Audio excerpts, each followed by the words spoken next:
परमात्मा शब्द श्रेष्ठ आत्मा को कहते हैं। तो परमात्मा वो है जो केवल सुख देता है, दुख नहीं देता।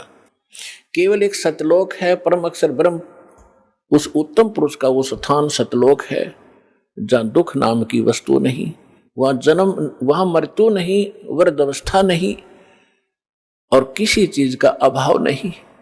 वहाँ कोई काम नहीं करना पड़ता आपको, कोई टेंशन नहीं, क्योंकि भरा भंडार भगवान का।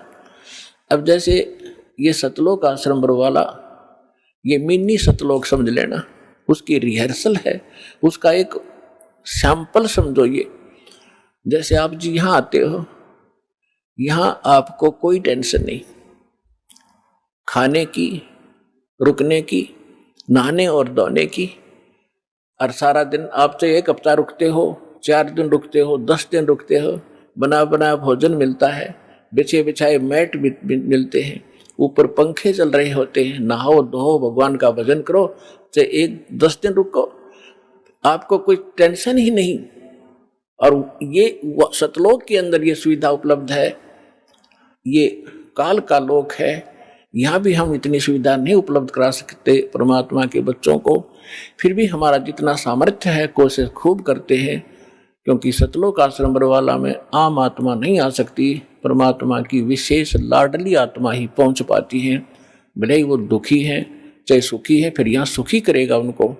इसलिए हम संभव कोशिश करते हैं इनको कोई कष्ट ना हो। हम तो दास हैं उस परम पिता के, और आप उस भगवान के समर्थ के बच्चे, आपके लिए हम फिर भी संभव कोशिश करते हैं जितनी हमारा सामर्थ्य है कि किसी प्रकार का इनको कोई कष्ट ना हो। तो कहने का तात्पर्य है कि जितना समय आप यहाँ बिताओगे, ये आपका समय और ही तरह का होता है।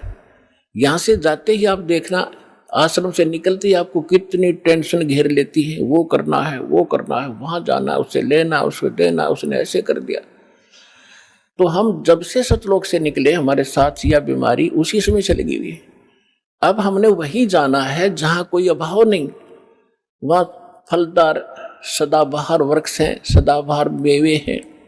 जैसे जंगल में आपने देखा होगा शामक खड़ा रहता है, पहले पुराने समय में तो बहुत ज़्यादा फलदार वृक्ष होते थे, कहीं पर कुछ लग रहा है, कहीं पर कुछ फल लगे हुए हैं, खाओ तोड़ो खाओ बैठ के ठाट से।